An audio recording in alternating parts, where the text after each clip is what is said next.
প্রিয় নবম দশম শ্রেণীর শিক্ষার্থীরা এবং যারা এসএসসি পরীক্ষার্থী রয়েছে, আমরা আজকে ব্যবহারিক জ্যামিতি অর্থাৎ সপ্তম অধ্যায়ের যে সম্পাদ্য 1 রয়েছে এটা নিয়ে আলোচনা করব। তো অন্যান্য পার্টগুলো দেখতে পেলে ভিডিওর নিচে প্লেলিস্টের লিংক পেয়ে যাবে, সেখান থেকে দেখে নেবে। তো উপপাদ্য অনেকেই আসলে ভয় করে, তাদের জন্য আমরা সাজেস্ট করবো যে তোমরা সম্পাদ্য আসলে অ্যাটেন্ড করবে। তো এখানে বলা হয়েছে যে ত্রিভুজের ভূমি সংলগ্ন একটি কোণ এবং অপর দুই বাহুর সমষ্টি দেওয়া আছে, ত্রিভুজটি আঁকতে হবে। তো এক্ষেত্রে দেখো কোনো মাপ দেয়া নাই, কিন্তু সৃজনশীলে অবশ্যই 100% কিন্তু এই মাপগুলো দেয়া থাকে। তো আমাদেরও একটা মাপ ধরে নিয়ে আসলে জিনিসটা করতে হবে। তো আমরা সম্পাদ্য এক, তোমরা পরীক্ষায় ঠিক কিভাবে করবে আমরা সেইভাবেই কিন্তু জিনিসটা দেখানোর চেষ্টা করব। তো আমরা হচ্ছে ভূমিটাকে দেখো 4 সেন্টিমিটার নিয়ে করছি, কেননা একটা মাপ তো আসলে ধরতেই হবে। তো এইভাবে স্কেল ধরে 0 থেকে এই যে 4 সেন্টিমিটার, এটা একটা দাগ দিয়ে দিলাম। এইগুলোকে ছোট হাতের অক্ষর দিয়ে লিখতে হয় এ। তো এইখানে আমরা উপরে দেখো 4 সেন্টিমিটার লিখে নেব। আর দুইটা বাহুর সমষ্টি অর্থাৎ যোগফল দেওয়া আছে, সেই যোগফলটাকে আমরা 6 সেন্টিমিটার ধরে নিচ্ছি। আর আমরা আবারও বলছি, কোশ্চেনে কিন্তু মাপ দেওয়া থাকে, এটা নিয়ে তোমাদের টেনশন নেই। তো এইখানে হচ্ছে বি, ওটাকে আমরা ধরলাম 6। জ্যামিতিগুলো সাধারণত ইংলিশেই লেখা হয় 6 সেন্টিমিটার। আর একটা কোণ দেওয়া আছে, সেই কোণটাকে হচ্ছে বলা হয়েছে যে ভূমি সংলগ্ন একটি কোণ। অর্থাৎ ত্রিভুজ আঁকার পরে দেখো এই যে এটা যদি আমরা ভূমি ধরি, তার দুই পাশে যে দুইটা কোণ থাকে তারই একটা কোণ, এগুলাকে বলা হয় ভূমি সংলগ্ন কোণ। তো এটা আমরা দেখো 30 ডিগ্রি 30 ডিগ্রি করে এঁকে নিচ্ছি। এটা তোমাদের কোশ্চেনে যে মাপ দেওয়া থাকবে সেই মাপেই তোমরা করে নেবে। তো এইভাবে চাঁদা ধরতে হয়, তোমরা জানো। চাঁদার এই যে গর্তটা আছে, এটা এই বিন্দুতে নিয়ে এই পাশের যে রেখাটা আছে এই রেখার সাথে আমরা মিলিয়ে নিয়ে এই নিচের লেখাগুলো দেখবো যে কোথায় 30 আছে। একটু বড় করে নিই, 50 ডিগ্রি নিলাম, এই যে নিচের লেখাটা। তো তুমি যদি এইটুক যোগ করো তবুও হবে, এর চেয়ে ছোট যোগ করলেও হবে, বড় যোগ করলেও হবে, কিন্তু স্কেলটা ধরতে হবে এই বরাবর, এইটা। তো এটাকে আমরা এক্স কোণ লিখলাম, ভিতরে লিখে দিলাম 50 ডিগ্রি। ওকে, এই তিনটা তথ্য দেওয়া ছিল। এখন আমাদের ত্রিভুজটা এঁকে সেই ত্রিভুজের কিন্তু আমাদের অঙ্কনের যে বর্ণনা আছে সেই বর্ণনাগুলো কিন্তু দিতে হবে, যেটা এখানে বর্ণনাগুলো লেখা আছে। তারপর আমরা চেষ্টা করব আরো সহজ করে জিনিসটা বলা। অবশ্যই তোমাদের সেগুলো কিন্তু মাথায় নিতে হবে, প্রাথমিক স্টেজে কিছুটা মুখস্থ করতে হবে। তো এখন আমরা দেখো ফাইনাল চিত্রটা এঁকে ফেলবো। তো প্রতিটা সম্পাদ্যে প্রথমে যে কোনো একটা রশ্মি আঁকতে হয়, অর্থাৎ বড় করে আমরা একটা এইভাবে নিয়ে এই মাথাটায় তীর চিহ্ন দেব। তো প্রথমে দেখো এই আমরা ভূমিটা যে আছে এই ভূমির মাপে, এই যে এটা সমান করে ধরবো, এই ভূমির মাপে এই এখান থেকে আমরা একটা অংশ কেটে নেব, অর্থাৎ ভূমিটা কেটে নেব, এইভাবে কেটে নিতে হয়। তো আমরা যদি এখানে নামকরণ করি, ধরো এটা বিই যে কোনো একটা রশ্মি দিলাম, এখান থেকে আমরা এ ভূমির সমান করে এটা বিসি অংশ কেটে নিলাম। এবার আমরা ওই এক্স কোণটা দেখো বি বিন্দুতে অথবা সি বিন্দুতে যে কোনো জায়গায় আঁকা যাবে, আমি বি বিন্দুতে আঁকছি। তো এটা তোমরা ক্লাস 6-এ পড়েছো, একটা কোণের সমান করে কিভাবে কোণ আঁকতে হয়। প্রথমে এইখানে ধরে এটা যে কোনো মাপের ব্যাসার্ধ, ছোট বড় যেমনই নাও না কেন, এই মাপের ব্যাসার্ধ নিয়ে এখানে একটা বৃত্তচাপ দিতে হয়। তারপর ওই মাপেই তোমার কম্পাসটা যেন না নড়ে, এই বি বিন্দুতে এসে এই রেখাটাকে টাচ করিয়ে এইরকম একটা বৃত্তচাপ দিতে হবে। আচ্ছা, এরপরে এই পাশের যে মাপটা আছে এটা সমান করে ধরে এই মাপটা নিতে হবে। এটা 60 ডিগ্রি কোণ হলে দেখা যায় এই মাপটার এই মাপটা সমান হয়, কিন্তু অন্য কোণের ক্ষেত্রে কিন্তু কম বেশি হয়। এই যে আমি দেখো সমান করে নিলাম। তারপর এই ছেদ বিন্দু থেকে এর উপরে আর একটা বৃত্তচাপ দিতে হবে। এবার বি বিন্দুর সাথে আমরা বড় করে এটা যোগ করে দিলেই ওই এক্স কোণের সমান কোণ আমাদের বি বিন্দুতে তৈরি হয়ে যাবে। এইটা আমরা যোগ করে দিলাম, এখানে এফ নামকরণ করলাম, আর এখানে লিখলাম এক্স। আচ্ছা, এখন যে কাজটা করতে হবে, এই যে যে সমষ্টিটা দেয়া ছিল এই সমষ্টির মাপে এটা সমান করে মাপটা নিয়ে এই বিএফ থেকে আমাদের একটা রেখাংশ কেটে নিতে হবে এইভাবে। তো ধরো এখানে আমরা যে কোনো নাম দিতে পারি, আমি জি নাম দিলাম, জি। তো এটা হচ্ছে আমাদের বি যে সমষ্টিটা ছিল দুইটা বাহুর, সেই মাপে এটা আমরা কেটে নিয়েছি। তো বইয়ে আসলে সেইভাবে বৃত্তচাপ গুলো কিন্তু দেয়া নেই, কিন্তু সম্পাদ্যের ক্ষেত্রে অবশ্যই আমাদের চিত্রের কিন্তু বৃত্তচাপ গুলো থাকতে হবে। তো এবার আমাদের যেটা করতে হবে, এই সি বিন্দুর সাথে আমরা জি বিন্দুটা যোগ করে দেব স্কেল দিয়ে, এইটা। আচ্ছা, এটা যোগ করার পরে এখন আমাদের যে কাজটা করতে হবে, এইখানে যে কোণটা আছে যেটা সিজিবি অথবা বিজিসি বলা যায়, এই কোণটা সমান করে আমাদের সি বিন্দুতে আর একটা কোণ আঁকতে হবে।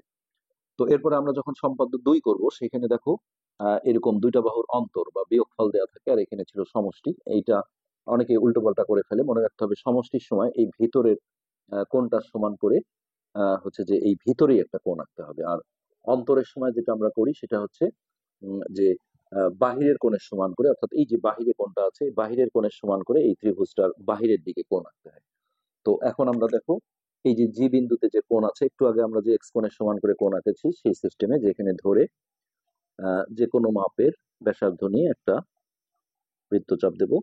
তারপরে এইখানে সি কে কেন্দ্র করে আমাদের এই যে এই পাশে এই রেখাংশটাকে টাচ করে একটা বৃত্তচাপ দিতে হবে। এরপরে এইটার সমান করে নিয়ে এই সেট বিন্দু থেকে আর একটা বৃত্তচাপ।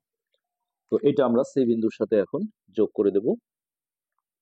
তুমি এতটুকু রাখলেও হবে অথবা ভেতর দিয়ে পাস করে দিলেও হবে। এটা এইচ দিলাম, আর এই যে এইটা আমরা এ চিহ্নিত করলাম। তো এই যে এবিসি ত্রিভুজটাই কিন্তু আমাদের নির্ণেয় ত্রিভুজ। তো অনেকে বলতে পারো যে আসলে সমষ্টি দেয়া ছিল বিজিটা, হ্যাঁ বিটা কিন্তু আমাদের সমষ্টি ছিল, তাহলে ত্রিভুজের বাইরে পড়ে গেল। তো এটার জন্য আসলে সম্পাদ্যের প্রমাণটা পড়তে হবে, তোমরা নিচে পড়ে নেবে। তো আসলে পরীক্ষায় কিন্তু কখনোই সম্পাদ্যের প্রমাণটা লিখতে হয় না। তো এবার আমরা এই মাথাগুলো একটু খালি মাথাগুলো তীর চিহ্ন দিয়ে দিই। হ্যাঁ, এখন দেখো বর্ণনাটা আমরা নিচে লিখবো, এইভাবেই কিন্তু পরীক্ষা তোমাদের লিখতে হবে। তবে এই যে মনে করি যে কথাগুলো আছে এটা তোমরা এখানে উপরেও লিখতে পারো, তবে এখানে লিখলেও হবে। উপপাদ্যে যেমন আমরা বিশেষ নির্বাচন লিখি, এখানে সেই কথাটা লেখা যাবে না, শুধু আমরা এইভাবে লিখবো যে মনে করি একটি ত্রিভুজের ভূমি এ সমান 4 সেন্টিমিটার, ভূমি সংলগ্ন কোণ এক্স কোণ সমান 50 ডিগ্রি, এবং অপর দুই বাহুর সমষ্টি, অপর দুই বাহুর সমষ্টি বি সমান 6 সেমি দেওয়া আছে। শেষে আমরা বলবো ত্রিভুজটি আঁকতে হবে, ত্রিভুজটি আঁকতে হবে, এরকম একটা ভূমিকা থাকবে। এরপরে এখানে আমরা অঙ্কন অথবা অঙ্কনের বিবরণ এইভাবে একটা পয়েন্ট করব। তো প্রথমে আমরা বলবো যে বিই যে কোনো রশ্মি আঁকি। এই ভাষাগুলো একটু মাথায় নিতে হবে। যখন আমরা কোনো একটা অংশ কেটে নিই তখন আমরা বলি যে কি হতে কার সমান করে কি অংশ কাটলাম। তাহলে দেখো স্টেপ কিছু না, যে এখানে যদি তুমি এখন বাকি কথাগুলো লেখো তাতেও সমস্যা নেই। আমরা সেকেন্ড স্টেপে লিখছি যে বিই হতে, বিই হতে এই যে দেখো ছোট হাতের এ যেটা ছিল, তাহলে এ এর সমান করে, এ এর সমান করে আমরা এই যে এই অংশটা কেটে নিয়েছি যেটা হচ্ছে বিসি। প্রতিটা সম্পাদ্যে এই ভাষাগুলো কিন্তু একই রকম, বিসি অংশ কেটে নেই লেখা যায় না, কেটে নি, নয় শিকারে নি আর হস্যই। ওকে, 3 নম্বরে আমরা যেটা বলবো যে এই বি বিন্দুতে এক্স কোণের সমান করে সিবিএফ কোণ আঁকি অথবা এফবিসি কোণ আঁকি। তাহলে কোণের সমান করে কোণ আঁকতে গেলে তিনটা কথা মনে রাখবে, যে কোন বিন্দুতে কোন কোণের সমান করে কি নতুন কোণ আঁকলে, এই তিনটা কথা বলতে হবে। সো এখন বলবো বি বিন্দুতে কোণ এক্স এর সমান করে নতুন যে কোণটা আঁকলাম তার নাম হচ্ছে সিবিএফ অথবা এফবিসি আঁকি। খুব শর্টকাট ভাষা, এটা যে কোনো কোণের সমান করে কোণ আঁকতে গেলে এই কথাটা লিখতে হয়। এরপরে এটাও দেখো আমরা কেটে নিয়েছি, প্রথমে যেমন বি হতে এর সমান করে বিসি অংশ কেটেছি, ঠিক একই রকম ভাষাটা এখানেও হবে। এখানে আমরা বলবো বিএফ হতে, বিএফ হতে ওই যে সমষ্টি যেটা ছিল বি, তাহলে বি এর সমান করে বিজি অংশ কেটে নিই। এই যে দেখো আমরা বি এর মাপে এই অংশটা কেটে নিয়েছি। আচ্ছা, এখন আমরা বলবো সি কমা জি, যোগ করি। এটা এই স্টেপেও লিখতে পারো, আলাদাও লিখতে পারো, সি কমা জি যোগ করি। বাস আমাদের এই যোগের কাজটা হয়ে গেল। এখন আমরা যেটা করব যে এই সি বিন্দুতে আমরা এই বিজিসি কোণের সমান করে জিসিএইচ কোণ আঁকি, এই কথাটা জাস্ট বলে নেব। তাহলে এখানে আমরা লিখব সি বিন্দুতে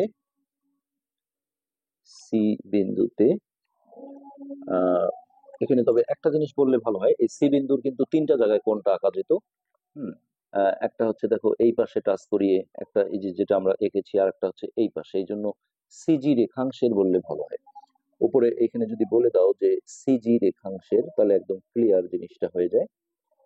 সিজি রেখাংশের সি বিন্দুতে বিসিজি কোণের সমান করে আমরা নতুন যে কোণটা আঁকলাম এটা হচ্ছে এটা, যেটা জিসিএইচ অথবা এইচজিসি। তাহলে এইখানে আমরা লিখি জিসিএইচ আঁকি। আচ্ছা, এটা আঁকার সাথে সাথে দেখো এখানে এই যে সিএইচ যে রশ্মিটা থাকলো, এটা বিএফ কে এ বিন্দুতে সেট করে, এই কথাটা বলতে হবে।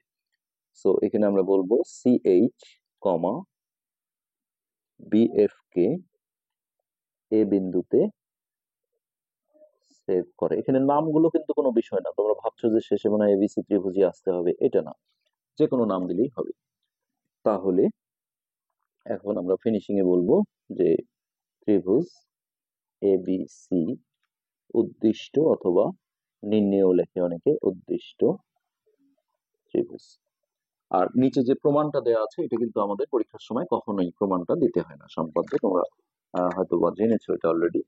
তো এই প্রমাণটা আসলে বোঝার জন্য যে কিভাবে হলো, হ্যাঁ, এটা আমরা একটু দেখাতে চাই প্রমাণটা, যে কেন আমাদের এই ত্রিভুজটাই আসলে অ্যান্সার হলো।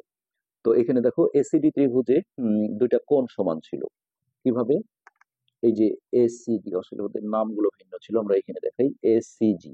এই এসিজি ত্রিভুজে আমাদের দুইটা কোণ সমান, যেহেতু এই কোণের সমান করে আমরা এই কোণ এঁকেছি। তো একটা ত্রিভুজের দুইটা কোণ সমান হলে তাদের বিপরীত বাহু সমান হয়। তাহলে দেখো এই যে এই কোণটা আছে, তার বিপরীত বাহু হচ্ছে এজি।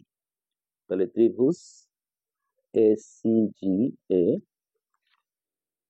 আমাদের এই যে এই কোণ দুটো সমান হওয়ার কারণে আমরা শর্টকাটে দেখাই, এখানে এই কোণটার বিপরীত বাহু হচ্ছে এজি, আর এই কোণটার বিপরীত বাহু হচ্ছে এসি। তো এই বাহু দুটো আমরা সমান বলতে পারি। আর এইদিকে দেখো আমাদের যে উদ্দিষ্ট ত্রিভুজটা আছে এবিসি, সেখানে কিন্তু এক্স কোণটা আমরা পেয়ে গেছি, ভূমি সংলগ্ন কোণ, সেটা আমরা এখানে লিখে দিই। আমরা জাস্ট প্রমাণ করছি যে আমাদের এবিসি ত্রিভুজটা সঠিকভাবে অ্যান্সার হয়েছে।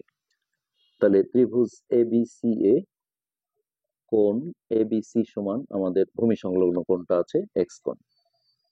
আচ্ছা, আর এই যে ভূমিটা যেটা দেওয়া ছিল বিসি, এই বিসি সমান আমরা হচ্ছে এ যেটা ধরেছিলাম ভূমিটা, সেটাও কিন্তু আমরা পেয়ে গেলাম। এখন এই জায়গায় আমরা যদি একটা কাজ করি, দেখো সেটা হচ্ছে এই বাহু দুটো যদি আমরা যোগ করি, এ বি আর এসি, তাহলে এ বি প্লাস এসি। আচ্ছা, এ বি প্লাস এসি সমান কি লেখা যায় দেখো, এ বিটা আমরা ঠিক রাখি, আর এসির বদলে, এই যে এসির বদলে আমরা এজি লিখতে পারি যেহেতু সমান। তাহলে কি দাঁড়ালো যে এ বি প্লাস এজি। হ্যাঁ, তো এই এবি প্লাস এজি যখন আমরা লিখলাম, তো এই এবি প্লাস এজি মানে কিন্তু বিজি। তো এই দুটোর বদলে আমরা দেখো বিজি লিখলাম, তাহলে এই বিজিটাই কিন্তু আমাদের ছিল ওই অপর বাহু দুটোর সমষ্টি, যেটা আমরা এই যে বি এর মাপে কেটে নিয়েছিলাম, তাহলে সমান হচ্ছে বি। তো এটা একটা মনে প্রশ্ন থাকতে পারে যে এবিসি ত্রিভুজটা আমাদের অ্যান্সার হলো, অথচ সমষ্টিটা ত্রিভুজটার বাইরে চলে গেল।